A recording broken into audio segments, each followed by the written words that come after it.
Is Grace Siegelman. I'm the digital engagement manager here at CodePink. We're also joined by Jasmine, who's our member coordinator here at CodePink.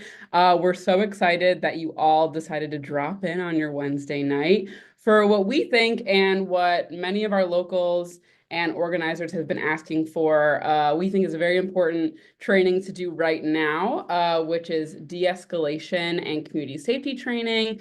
Jasmine has done a de-escalation. Oh, Yeah. if we could all stay muted, that'd be awesome. Thank you. Um, de-escalation and community safety training.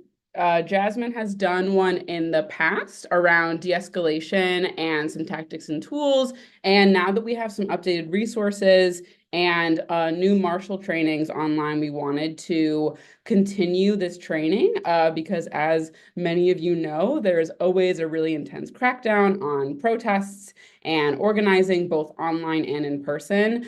So there's always a good time to be doing these trainings. So we welcome you all so much and we'll get started. Jasmine, can you go to the next slide?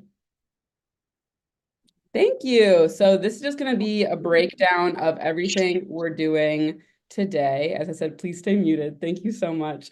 We're going to talk about why, again, this training is so necessary right now, a refresh on continued de-escalation tactics and tools, some protest, direct action, online safety tactics, as well as marshaling, the resources that we have available to you guys, and then how you can take action with us to protect free speech, nonprofits, organizing for Palestine, and all those organizing in the US for the liberation of all peoples. You can go to the next slide. Cool. So as I said before, there's a very hard crackdown on protests, specifically pro-Palestine protests and nonprofits right now. And we know that the police presence, both online and in person, is directly connected to the militaristic, imperialistic goals of the US here in our own cities and throughout the world. CodePink is committed to nonviolence and peaceful protests, but we know that peaceful protests do not equate to a peaceful interaction with the police and outside agitators. Stop hitting my We saw this at the RNC and the DNC. We saw this with the unjust arrest of one of our coordinators, Noor, our Palestine campaign coordinator. And we continue to see it throughout our local actions and events every single day. And because of this, we can never be 100% sure that arrests won't happen, that online attacks won't happen, and that the police will not abuse us for protesting for peace, and that agitators will not try to harm us because we are visible for Palestine, visible for a local peace economy, and visible for the justice of all peoples. One thing that Jasmine and I love about Code Pink is that our group always includes folks of all ages and all accessibility levels, and we're always thinking about accessibility needs. And at our core of our organizing, we think about the strategy of our actions and disruptions and base our effectiveness in the shared goals of ending the genocide in Gaza, getting an arms embargo, as well as the safety of our community members. And to do this, we must use our own resources to keep each other safe. So tonight, as I said, we'll be breaking down those resources, as well as explaining tools and tactics on how you can keep each other safe every single day. And with that, I will pass it to Jasmine. Thanks so much, Grace. So we always like to start this training with a couple of reminders, right? So as like Code Pink National, most of you are our local organizers who engaged with us and are supporting and building your local peace movement. And what we always tell you all, and we'll continue to say, is that it's really important to take our safety and security seriously, and particularly to build a culture of safety and security with those closest to us. So that serves as like a caveat and a reminder to everyone here to seek out local trainings on, know your rights training, especially as state legislatures pass various levels of like repressive and anti-protest laws, right? It's really important that you are trained up in the laws and regulations most specific to where you are and where you'll be taking action, right? getting trained with your National Lawyers Guild around stuff such as legal observing and how to like legally protect folks, right? And then getting your local direct action training, security culture trainings, simply because by nature of security culture, right, not everything makes sense for us to do on a national Zoom call open to all, right? So the level of depth we're getting into tonight is like Grace said, introducing some helpful tools and ways to think about safety and de-escalation, with it being an invitation. And in our follow-up email, we'll have tons of resources for you and your local group, chapter, community, whomever, to go through together. Because it's really important for y'all to have these conversations, right? We're going to offer some kind of guide points and reminders and kind of baseline safety and security tools. But the invitation is really open for folks to build a culture of safety with their communities. And I'll talk more about that in a minute. But I first, again, want to get into the basics of de-escalation. But to understand what and how we de-escalate situations, it's helpful to like define things, right? So what is escalation? To escalate, right, a situation, a conflict, etc., is to increase the extent, the volume, or the scope of possibility, right? The way in which we knowingly or intentionally or unintentionally escalate conflicts is through increased speed, higher volume, decreasing the space between folks, inappropriate content, right? Sending folks to do or engage in de-escalation whose strong suit isn't that kind of conversation. Erratic behavior, touching folks without consent, right? Stepping into personal space, obviously like weapons and like direct violence, right? These are all responses, again, innate in many ways, but that we can train ourselves to respond better. But these responses are ways that situations escalate, right?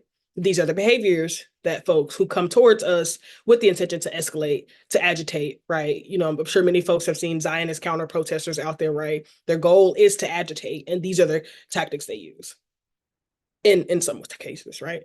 And so what do we mean when we say de-escalate? It means we're actively trying to lessen the extent, volume, or scope of a possible conflict, right? It means we see something on the horizon because we're keeping our eyes open, we're paying attention to each other and our collective safety when we are taking action or just out in community in general.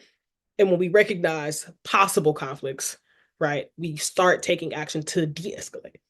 Key methods for de-escalation that everyone can always remember and keep in their toolbox is lowering volume, slowing your pace, right, when engaging or approaching someone who could potentially be engaging in conflict, increasing the space between folks, right, separating folks who are potentially engaged in an increasing conflict, right, putting space between them, using trusted messengers to communicate, right?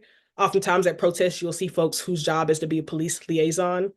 As long as you are in community with the right folks, right? That police liaison should never be someone who's there to collaborate or cooperate with the police, but rather a designated person at your protest who is skilled and level-headed, who knows how to engage with the police, who is very familiar with the rights of individuals and protesters and actioners, right? Who can be responsible for the interaction. Because for many folks, right, engaging with police, with authority figures, creates these huge negative anxiety response. We get reactive. We don't know how to act.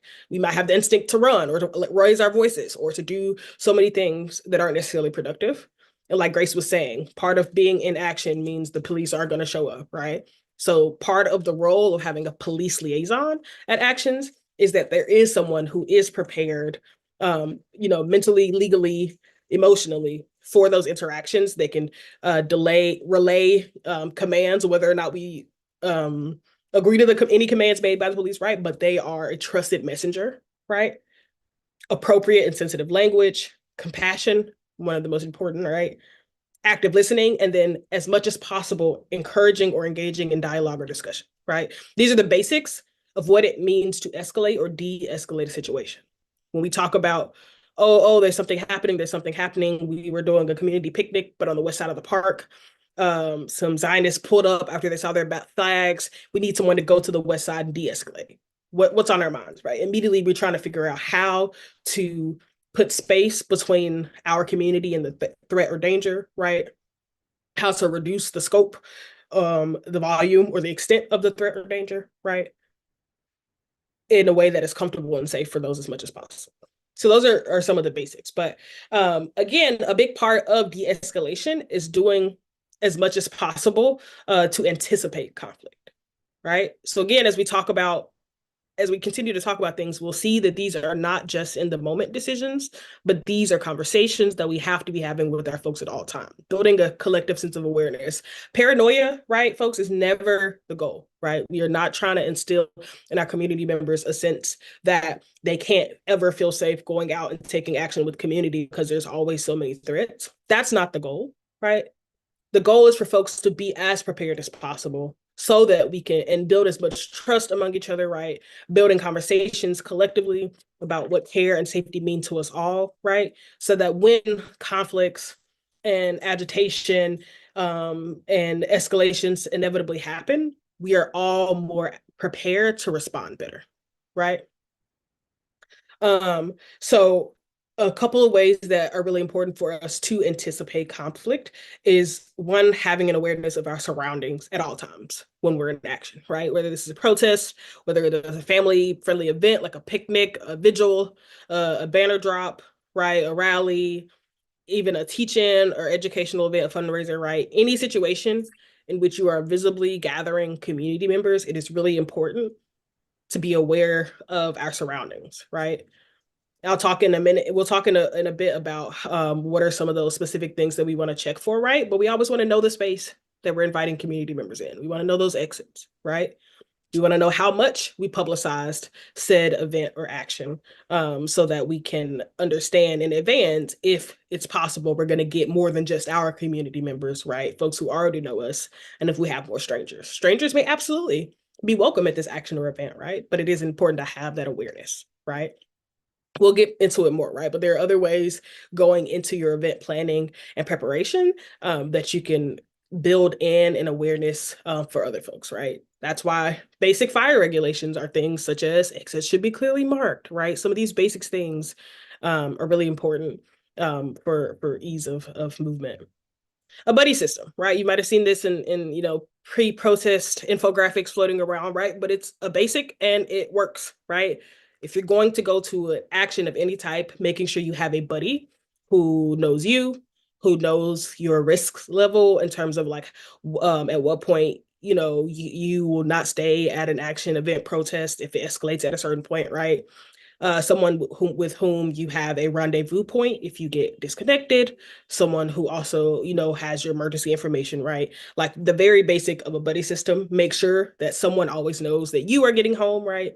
It's really helpful to encourage the young folks showing in our spaces to use the buddy system, right? We never want young folks to ever be in a situation where they are alone, right? Um, and then when it comes to specific actions, especially those of a large size, right? Having dedicated security, some form of like marshal or like community members who are specifically volunteering to be the eyes and ears of the group, right? We're going to continue to say throughout tonight that the goal is never for us to be policing each other while we're out expressing our rage, our dissatisfaction, our civil disobedience, right? It's very unproductive to police each other when that's already happening at various levels. And for the most part, we're all out there with the same goals, intentions, and pain, right? But the point of having folks who are dedicated and trained in security culture and de-escalation, right, is so that we can keep folks safe, right, as much as possible.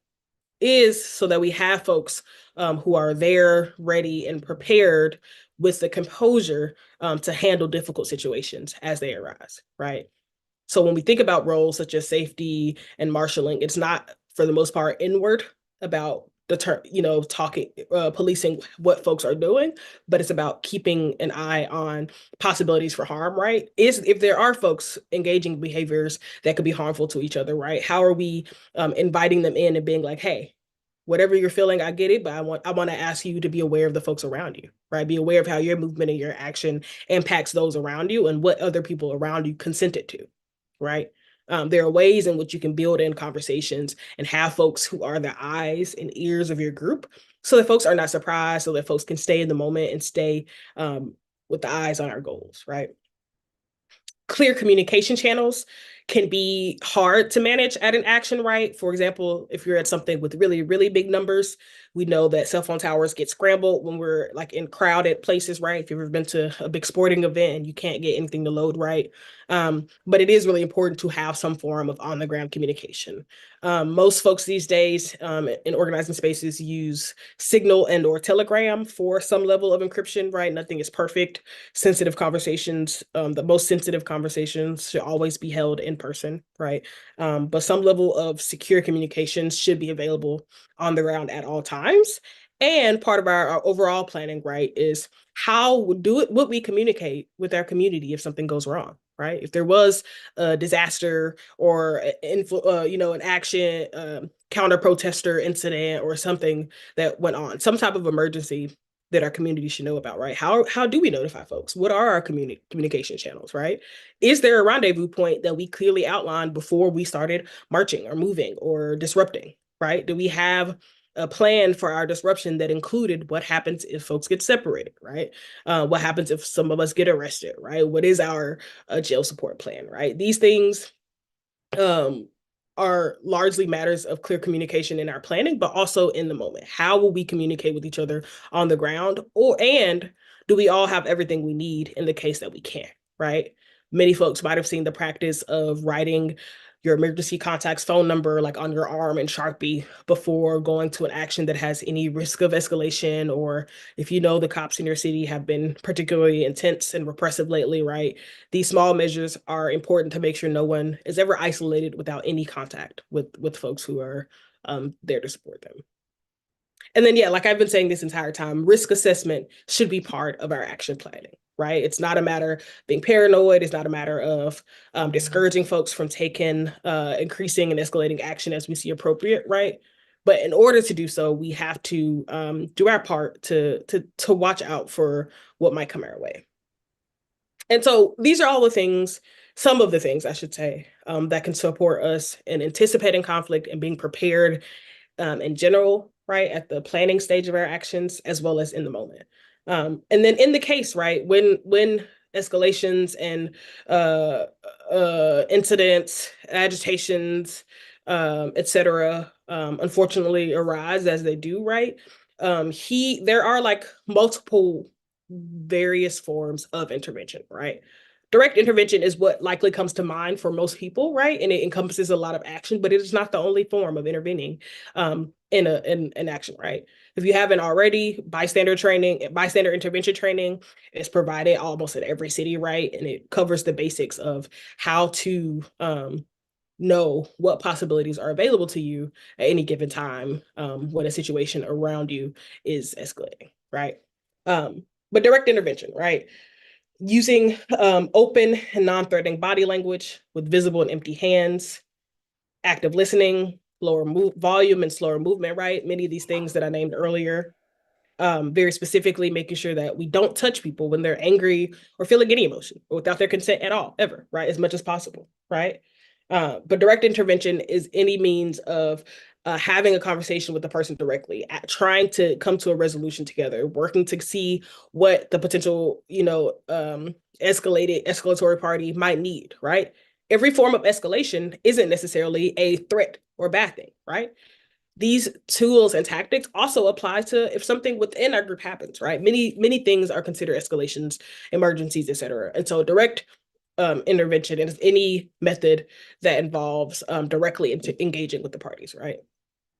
Delay, right? This is more so, again, if you're someone who are on the edges of an action, you are the eyes and ears, you have your eye on someone or something that looks like it could be come an issue, but you're not sure yet, right? Delay is the act of monitoring and keeping an eye on it, right? But not yet taking action. Maybe notifying others, right? But not yet taking action. Distract often works well, right? When there are folks who are coming to be troublemakers unnecessarily, right? Or who simply need their attention directed elsewhere, or who are distracted by maybe police presence or whatever it may be, right? Directing folks' attention towards somewhere less dangerous or harmful for the group can be a very productive tool. And then delegate, right? You should almost always be doing this. We should almost all never be engaging in any form of de-escalation on our own, right? At least having some sort of team or folks knowing that you're entering that role, right? You should never kind of walk off from a group to go de-escalate a situation half a mile away without letting anyone know, right? But particularly delegating. If it's not your strong suit, talking to angry people, but you can go get the crowd to move away from the escalation, right? You can do that and ask someone else to be the one to actually talk to the person who needs to be calmed down, right? For example, distance, right? Oftentimes we can just move our people away, right? If they don't want to leave us alone, we can get moved, right? And I know that retreat isn't always the answer, but in some cases, right, it simply is not worth it. And simply putting space between us and them in whatever way possible is really useful, right? Making a barrier with our bodies if possible, right? There's so many ways to that putting space between us and emerging situations or incidents does goes a long way. And then finally, document, right? This is the role of course, legal observers in some way. It's important to make sure that folks have documentation of any incidents and escalations, particularly with the police, but also anyone else, right? And then even if you aren't particularly in a legal observer role in advance, right? If you see something happening, if you don't have another role in that moment, right, taking it upon yourself to support the de-escalation by documenting. And as we've sometimes seen, right, folks will even decrease or de-escalate themselves once they realize they're being recorded or whatever it may be, right? Doesn't mean go put yourself in danger and jump in their face recording them, but it can work sometimes. So again, this is a base level tools to have in your pocket, reminders to have for yourself individually. But as always, this is like the foundation of a conversation, and we really want folks to go talk to their people further about what community safety looks like and how de-escalation and us having a collective sense of community defense works, right? So real safety is something that must be built and maintained, right, through our relationships. It's not something that we can just all spontaneously show up to an action and then also somehow spontaneously have a shared sense of security culture. Not at all, right? It's work as well to get each other up to a point of a shared culture that isn't relying on the hyper individualism and the culture of policing and punishment that we are so familiar with, right? Building alternatives to that absolutely starts now in our relationships, in our organizing, in our chapters now. So organizers together as well as in the larger community should be having conversations about community safety, what actually keeps us and makes us feel safe, right? I always say organizers should absolutely know thy enemy, right? You should be at least familiar with the terrain of repression and counter organizers in your area, right? Whether it's unfortunately your city is a Klan hotbed or a rising, right-wing movement has been showing up at your protests lately, right? All of these things are real and are happening. And it's our responsibility to be aware of them and aware of these risks when we're inviting our folks out to join us, right? Knowing the terrain that you're joining, knowing your local police department's typical tendency towards protests. They are unpredictable, right? We cannot rely only on past behavior, right? But being at least familiar, this is part of how you do risk assessment overall, right? So I encourage folks to think about how are you experimenting in your communities with alternatives to policing each other with real models of accountability now, right? Harm isn't always just external, right? Oftentimes people don't feel safe in our actions in communities because we're harboring folks who are continually having and exhibiting harmful behavior, right? All of these things 100% go hand in hand. It is bad security culture to keep someone who is reactionary and harmful in your space, right?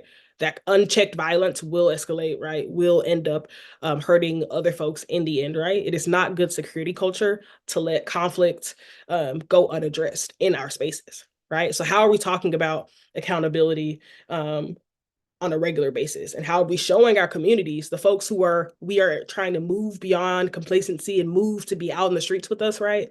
How are we proving to each other that we actually have capacity to care for each other and that the state isn't our only option and that militarism and its attitudes isn't our only option, right? So these are ongoing conversations that I really hope folks are having. But I think from there, I'll pass it back to Grace to get specifically into some online and protest safety. And there would be plenty of time for questions at the end. Sorry, I know I went a little fast. Maybe I can pause for a second if folks have questions about this first section I just covered.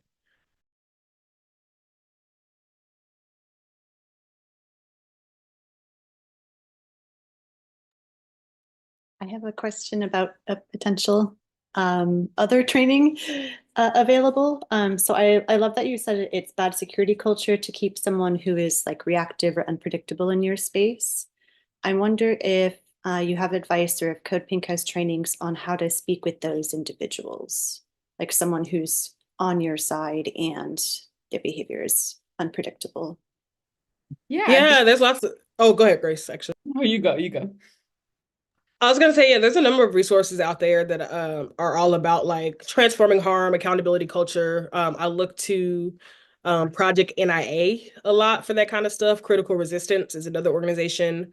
The like writer and organizer Adrienne Marie Brown, for example. And we'll make sure to include these in our follow-up email. Thank you for asking this question. There are definitely some resources out there around how do you like actually build these systems of accountability in our cultures, right? I found a really basic tool that I really like. It's a worksheet. And I know throwing a worksheet at somebody sounds like so dumb and annoying when there's a conflict happening, right? But like when there's that kind of internal conflict between two organizers, folks that we probably want to stay in the space, but there's something not going well, right? There's this really basic worksheet that literally forces them to actually name specifically, yes, their feelings and also separately the problem at hand, if those are separate, right? Naming specifically what harm is or isn't being done, understanding the difference between harm, conflict, and abuse, right?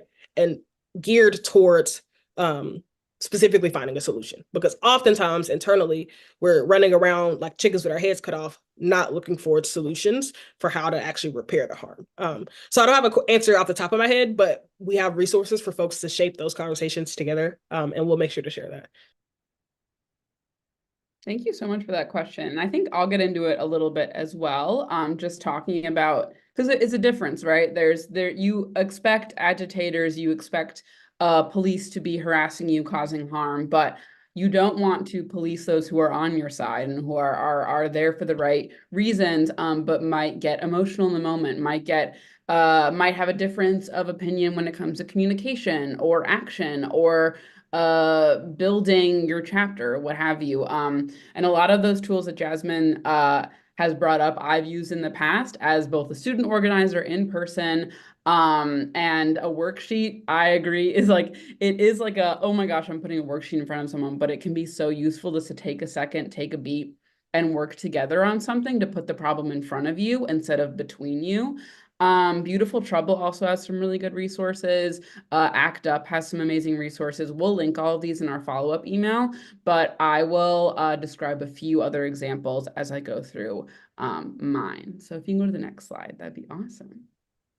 And if you guys keep having questions, put them in the chat.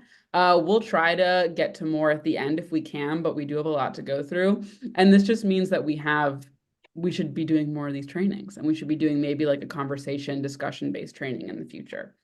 But I was just going to go through a couple of online safety tips and tactics because as Jasmine said, there is always going to be a different threat looming in your area, in your city, in your state, and that's not going to be just in person. It's also going to be online. We have seen recently a lot of online harassment, a lot of Zoom bombing, many different issues that have come up that we want to avoid at all costs, but also when they happen, we have to deal with them, right?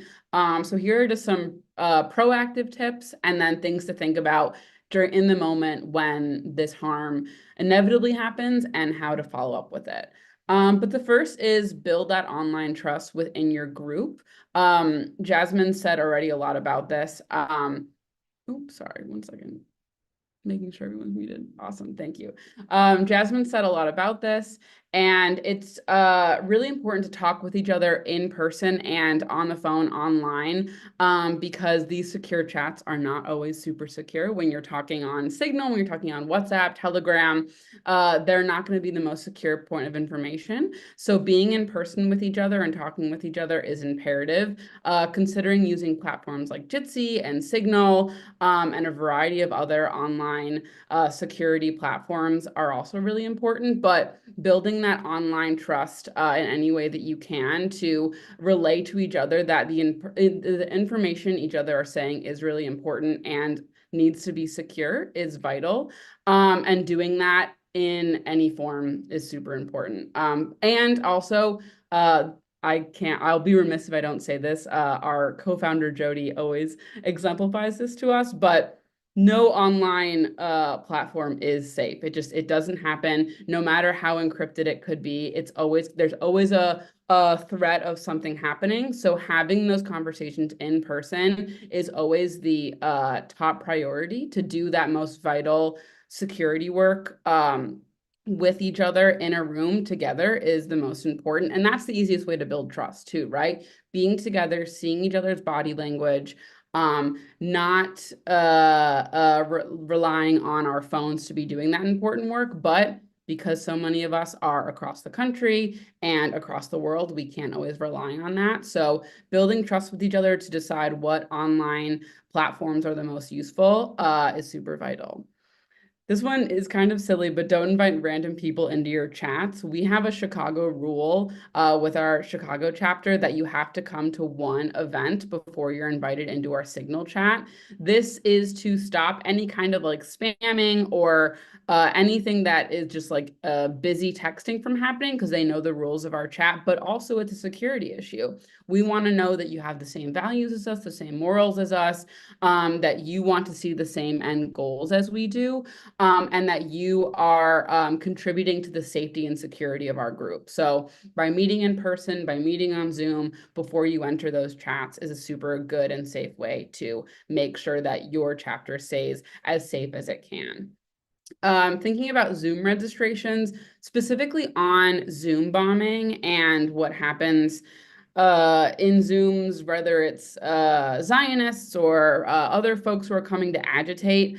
Zoom registrations are not a give all, it won't happen, but it is a safer way that folks have to do a second kind of version of signing up, giving their email, giving their description, so you know who's coming. It's just another obstacle they'd have to go through to Zoom bomb. So we just think that's a little bit more of a safety measure, but again, you always have to be ready to have someone. I do tech for a lot of our calls, and one of my main jobs is making sure that people aren't spamming the chat, aren't being rude in the chat, and aren't going in and trying to Zoom bomb us. And then always following up. This is a really important tool to use after an action happens, after a Zoom hack happens, after anything you do, whether it be a regular chapter meeting, to just make sure that people, again, have all the necessary info they need for the next direct action, for their own chapter, for any security measures being taken. Even if you say it a million times to folks in person, or you have already relayed to them a million times, making sure that folks feel comfortable and safe with the information present and with your safety plan is imperative to build trust between one another. So always following up and answering questions, being there for folks to ask questions and to have those thoughts of anxiety and thoughts of, what's going to happen? How do I prepare myself? You want to be that person in your group or have a collective of people in that group to make sure that people feel safe to bring their own fears and anxieties, and then give them the resources and tools to come the most prepared and to plan for when something might or could happen at an action, both online and in person. We can go to the next slide. Cool. So here again are a few safety tips for direct actions, for in-person actions. I actually have, and I'll post it in the chat right now, but we have a de-escalation police interaction counter protest guide that we made a little bit ago, right after the RNC and DNC, where I'm pulling a lot of these notes from. But if folks want to look at that later, they are welcome to. But the biggest thing, which I think that me and both Jasmine have said throughout every point that we've made tonight, is planning ahead is the number one way to keep folks safe at an in-person action or an online action. Meeting with your people and planning. Not only is it important to talk about the goals and the points of your action, but the safety measures that you're taking to keep your folks safe. Think modes of communication like we talked about, safety routes, bathroom, food accessibility, medics, the safety roles that we've discussed and we'll get a little bit into later, and any other needs of your contingent. Every contingent for a direct action for any kind of action is going to be different. There's going to be different ages, different accessibility, and you need to plan ahead for that. And generally plan for, okay, we want to make sure that everyone can participate in our action. So what are we doing to the best that we can set forth guidelines and perimeters to make sure that everyone can join in the action with us, because we need everybody to be in this fight. As I said, in the online portion, building trust within your org and community, that can look like meeting before an action, just for coffee, for hanging out, building that trust to know that when we're in the streets together, you have my back, I have yours. That's not going to be built in a 2-second time span when you're just together in action. It might, and it needs to, because there's always going to be strangers and random people coming to the action that maybe have never been to a CODEPINK action before. But to your best ability, try to meet and grow that trust with your core group beforehand, because then when you're in action and there's no time to think, there's no time to build those relationships, you can rely on the foundation that you built beforehand to know that they got me, I got them, we have a plan in place. And like Jasmine already stated, don't engage with the police, with agitators, with anti-protesters. Police, as we know, every single day are allowed to lie to you. And by encouraging folks to stay away from the police and counter-protesters, as we know, they love to activate and harm others and harm us. We should be avoiding this at all costs. We came there with a purpose, with a plan, and we want to keep each other safe, which means that whatever we're doing and any way that we're choosing to show up that day, we have to think about who is right next to us. How do our ways of protesting affect the person directly to my left and directly to my right? You can go to the next slide. You can go to the next slide, Jasmine. Thank you. And here are just some like other tactics that I've used as I've been lead marshaling a lot of our actions. And someone said earlier, the question that was asked was, how do we deal with folks who are on our side, are protesting with us, but might be getting really upset or emotional, or it's the what's the word? The severity of why we're there is getting to them, you know, like sometimes when I'm in action and we have 25,000 people in the street protesting for Palestine, and it's the 10th action we've done that year, I might get really emotional, and I might in that moment really need to say something, feel something, do something.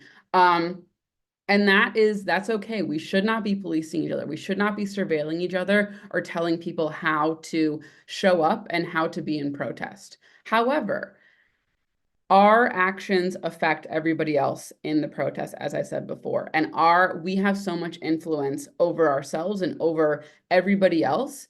So we, as protesters and organizers for peace and for justice and for the liberation of all people, we need to understand that our behavior affects everyone. So when that does happen, when there's someone near you who might be protesting in a way that maybe you wouldn't, or if there's a police interaction or an agitator, mirroring is a really good tool to use to bring down people's levels. Staying calm and collected helps folks around you mirror your behavior, even if they are trying to antagonize you.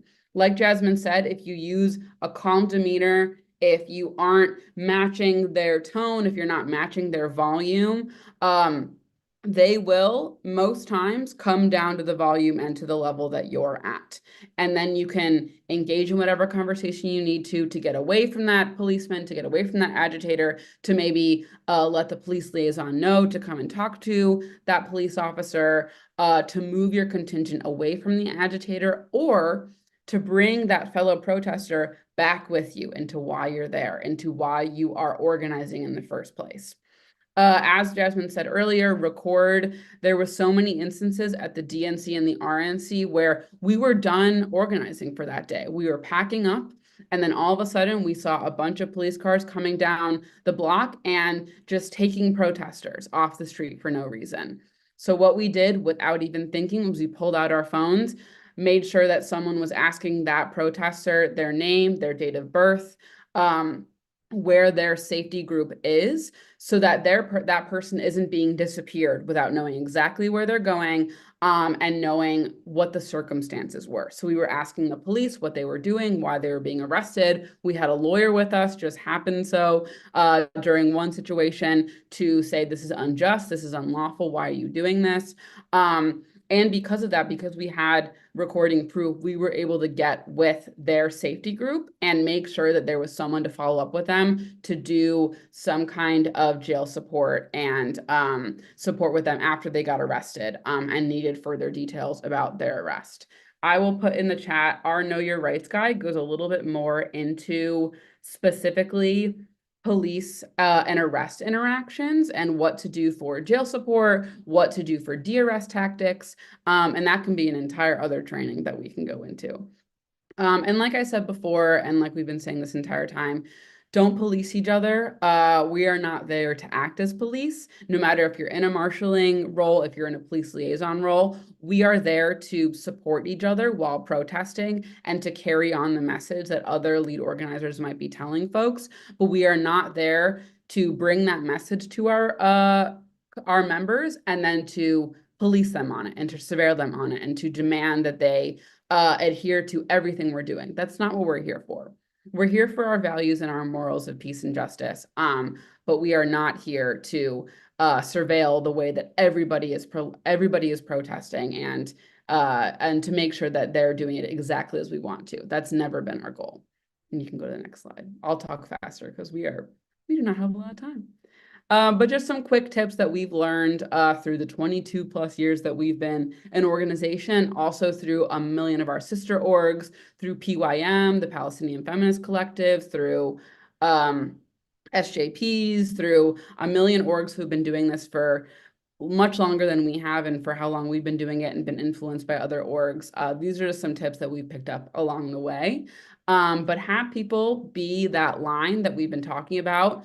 Talked about who's being marshals, who's being police liaisons, who's being care bears. Care bear is just another word for folks who their sole job there is to make sure we're keeping the peace and we're keeping a good chill vibe, that if you're really anxious, you can go to someone to have a conversation about those anxieties, to talk about the possibility of arrest, to talk about the possibility of antagonizers, all that good stuff. Have those roles ready beforehand and trained beforehand, so the organizers can be there just to relay the message, and then the CODEPINK folks that are coming on can be there just to protest and don't have to worry as much about police interactions, agitators. Sometimes the press can get really intense. We have that line around us to make sure that, to the best of our ability, we're keeping each other safe. Pink is very disarming. We wear pink because it's our brand, it's our style, it looks beautiful, I think, but it also keeps us really safe.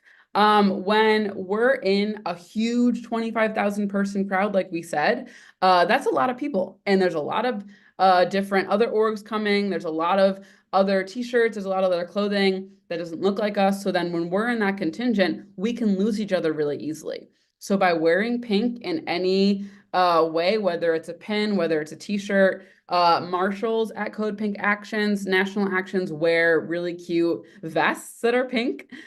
This is a way that you can identify the lead roles and you can ask them questions, but also then the lead roles can then identify you and make sure that, okay, we have our contingent, we know we're safe, and if we don't see someone, we can make sure that their buddy, whoever, knows where they're going and that they're getting to somewhere safely and they're coming back safely.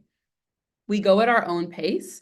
CODEPINK has been around for 22 years, which means we have multi-generations joining us.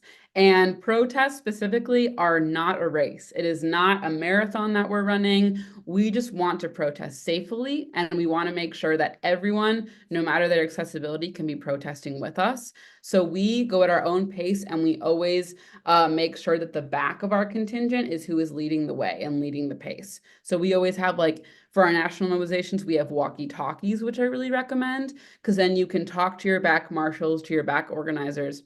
Hey, are we doing okay? Can you tell me what the pace needs to be? Do we need to slow down, speed up, all that good stuff? Move as one, same detail, just making sure that if we need to go at a slower pace, that we are doing that with each other. And as I said before, be aware of your influence and how your actions have on others and the actions have on you. Obviously, we're not policing, we're not surveilling, but if I know in the moment that if I'm going to have a reaction, if I'm going to get upset because maybe a policeman's coming near me or an agitator's coming near me, I need to think about how my actions will affect people next to me. How will my actions affect anyone else who is in protest with me? I am myself and I have my own privileges and I know what safety looks like for me. I don't know what safety looks like for everybody else in my contingent. So I need to be thinking about what they would want me to respond to in a way that will make them safe as well. And red, yellow, and green actions, I won't get into this too much, but being prepared and letting folks know that this action might have arrests, this action might have more agitators, this action might have more people coming up to us and asking questions, and the press might be there. Or this is a green action. This is something that is totally chill, arrest is very low, or it's somewhere in the middle, a yellow action where we're not sure about arrests, but you can come and then decide that level of safety, level of security for yourself. Red, yellow, green actions are usually categorized by the lead organizers, but then it's also up to you as the individual, as Jasmine said earlier, to think about, okay, what are my categories? What am I feel safe doing? And have I let my lead organizers know that ahead of time so that they know that if things get too intense, I might be leaving, and they know that they know to look for me and say goodbye. This is my action plan. This is my exit plan. I'm moving on. I think that's all of mine. Let's see if there's more. Yeah, back to Jasmine. Yeah, thank you so much, Grace. I think again, it's really helpful to talk about things in terms of the like largest scale action, right? Protest of that nature, because that's the most general level we can get. And the tips for those type of spaces apply at most scales, right? But as I'll say a million and one times, right? It's important to get more specifically trained with the folks you're actually local to, right? Because at the end of the day, we have to expect the unexpected. We do our best to plan for each other's safety through risk assessment, action planning, through individual risk assessment, through community conversation and building that culture of collective safety, right? But there are many people out there who fundamentally don't believe in the rights and liberation of the people that we believe in, right? And they make themselves known.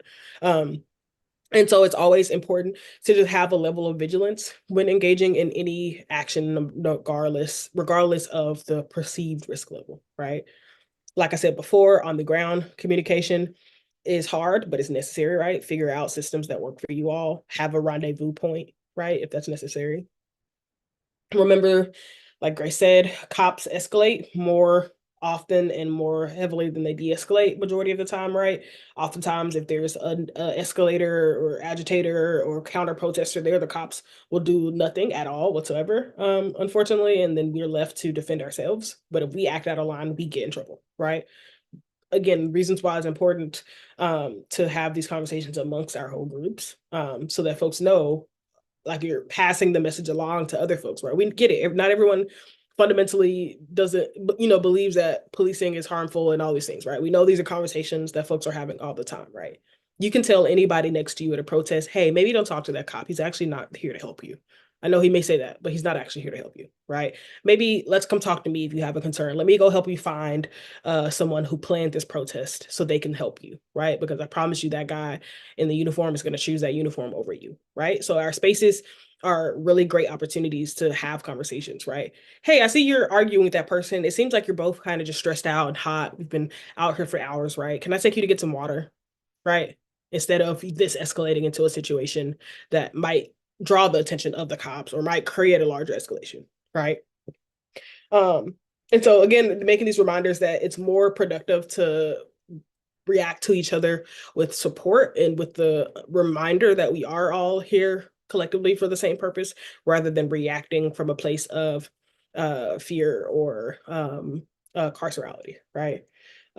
So whenever possible, right, at the end of the day, avoid or disarm or disregard, right? That form of intervention is usually our best course of action in many, many cases, right? When that person shows up with their Zionist flag and they just want attention, right? Simply ignore them works a lot of the time, right? And so we really want to encourage folks at actions not to engage counter protesters whenever possible, right? If they are getting to the point where you fear they will escalate, harm, make contact with anyone in your group, right? That's when we turn to our direct intervention methods. But until necessary, right, we always want to encourage the folks who are showing up with us not to engage, especially if you're bringing someone who this might be their first time at an action where there are counter protesters, right? This may be their first time being yelled at by a group Zionist, right? Maybe having a conversation with them in advance, preparing them, right? Maybe walking the long way around if you know that your friend is someone who is a lot more reactive and who won't be able to handle that agitation without wanting to respond, right? How are we keeping aware of our surroundings and our strong suits and our not so strong suits to keep each other safe? Finally, like I said before, you should know the terrain, right? Know who's going to be counter protesting. Know at least roughly who might you need to worry about in your area, right? Again, paranoia is not the goal. Awareness and risk assessment is. And then finally, it's important, especially when doing types of direct action, civil disobedience, anything potentially arrestable, to plan for your leaders or your core organizers or anyone on your team to potentially be arrested or incapacitated in some way, right? One, you never want really important, vital information to go down with just one person, right? Or to become unavailable because one person is unavailable, right? So how do we make sure that the information we need to continue this action safely or get everyone home safely or whatever it may be isn't compromised if one person or some number of people get arrested.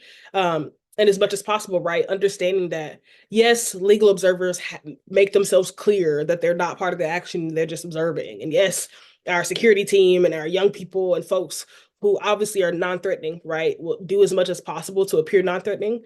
But the police do whatever they want. And so they will arrest and brutalize whoever they want. There's never a 100% zero chance of not at all interacting with them, right? So we want to make sure that we have a plan for what happens if the worst case scenario occurs, particularly with our core organizers, right? We want to make sure that important information, the car keys to the van that got everybody here, the access to our Instagram account in which we would post about jail support, right? Make sure the one person who got arrested isn't the one who had that access, right? So that's a really important one, particularly with direct actions. Maybe someone's role was to stand to the side, record and not really get involved. There should be backup because that person recording may still get pulled into things, right? So having that level of awareness.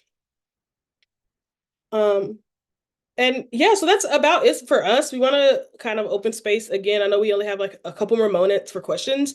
You will have Grace and I's email. And if you're in a local CODEPINK chapter, right, your regional organizer, which will be myself, Danica, Ryan, or Aaron, we are happy to talk more with you about this, to have conversations with your chapters about this, to help you find the local trainings we keep referring to, right? So if you do have hyper-specific, hyper-local questions and you're in one of our chapters, maybe shoot it to us in an email or write it down so we can talk about it together. But if folks have like broader questions or questions urgent for these last 5 minutes, we'd love to hear them.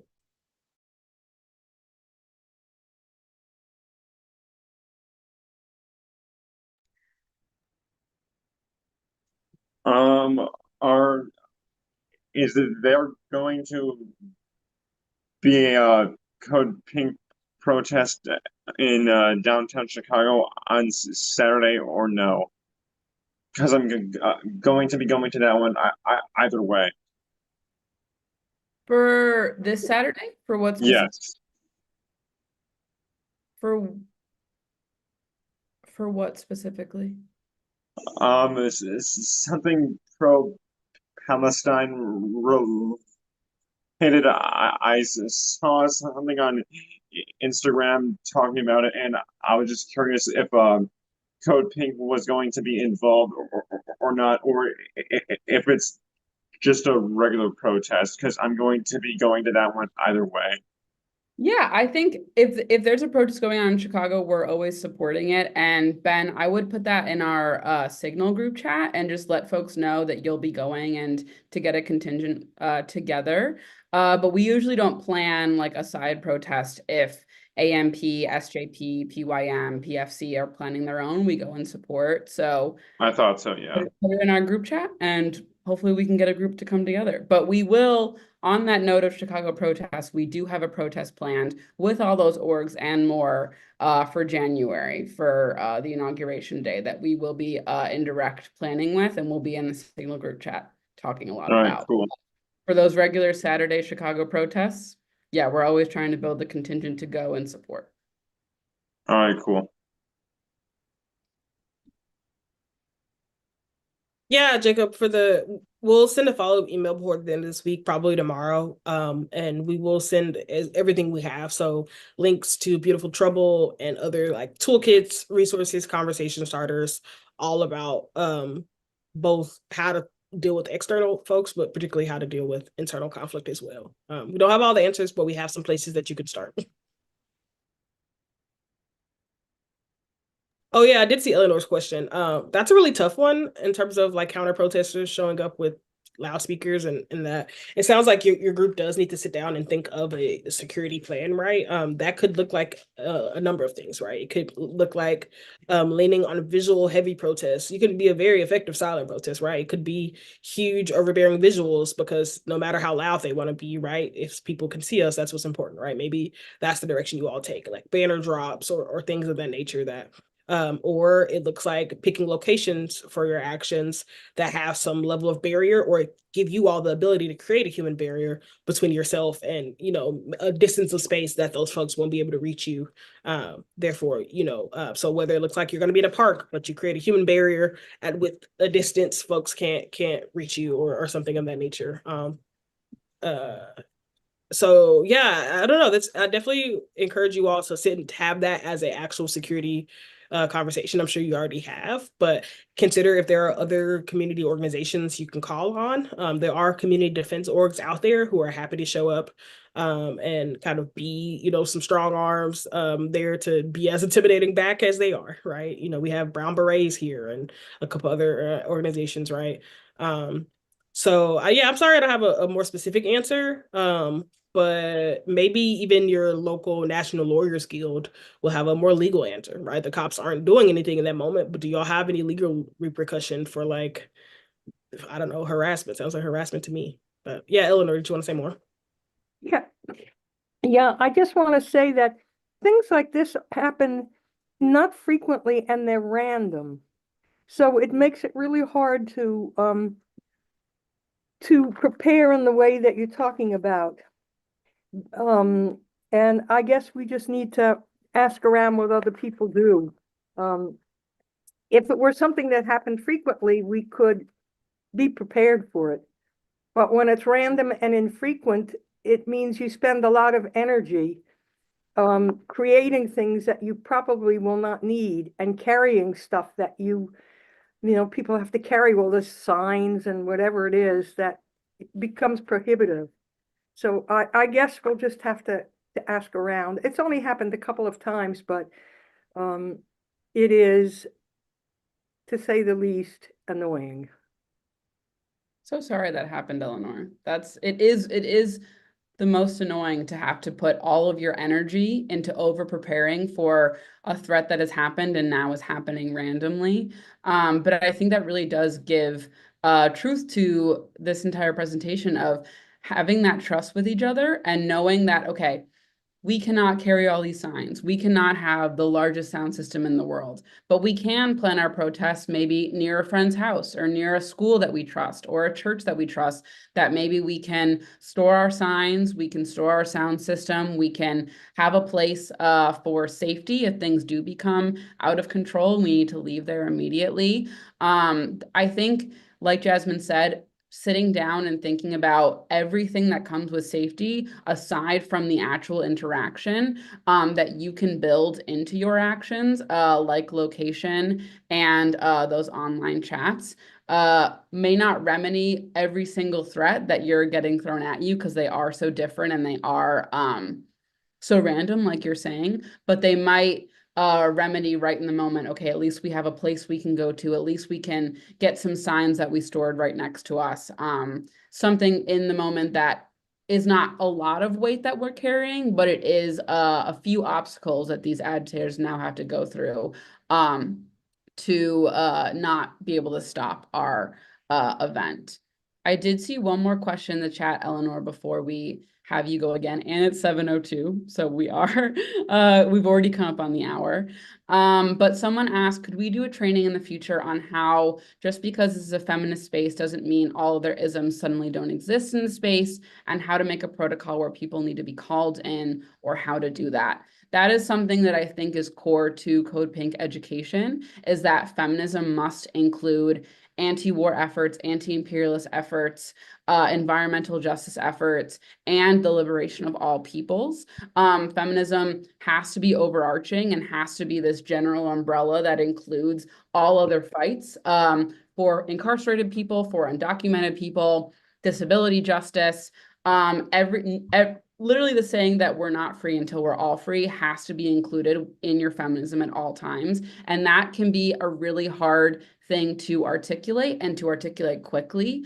So we've had a bunch of trainings that I will send in the follow-up on how feminism must be anti-imperialist and anti-war, and how to relay that to your community and to your local chapters, whether it be Code Pink or a different organization. But I totally agree that it's imperative, and it is something that I think all the work that we put out, that is our core messaging, that we cannot do this work unless we are in solidarity and we are working for the liberation of all of us, not just of women, not just of those who are facing homelessness, those who need education, need housing, that we know that all of these efforts are under the guise and under the structure of militarism and imperialism, both here and around the world. But I will leave it at that. We can chat more in the follow-up. Awesome. Thank you so much, Grace. Yeah. I dropped a link to someone's response. If you do want to join us in Congress, if you're in the DC area, you're always welcome to join us there. If you haven't heard this week, we wanted to leave you with this. Congress is again voting on this nonprofit killer bill that's targeting nonprofits and Palestinian organizations simply by trying to designate us all as terrorist supporters. We know that's an empty word by now, so you're welcome to sign the petition and reach out to your reps about voting on that bill tomorrow. And like we said, we will send a juicy follow-up email, tons of resources, tons of places to go for more answers, right? Again, this isn't that we don't want to engage in these conversations with you. And a reminder, your regional organizer is happy to talk to you about these things. We just want you to be having these conversations together with the people that you're going out into the streets with. So with that, we really hope this was useful to folks as a starter conversation, as a reminder of some basic de-escalation tools and things to keep in our pockets. And with that, we'll send you back into the world, peacemakers. Please reach out if you ever need us, and feel free to respond to our follow-up email if you have any questions. Thank you all. Have a good night.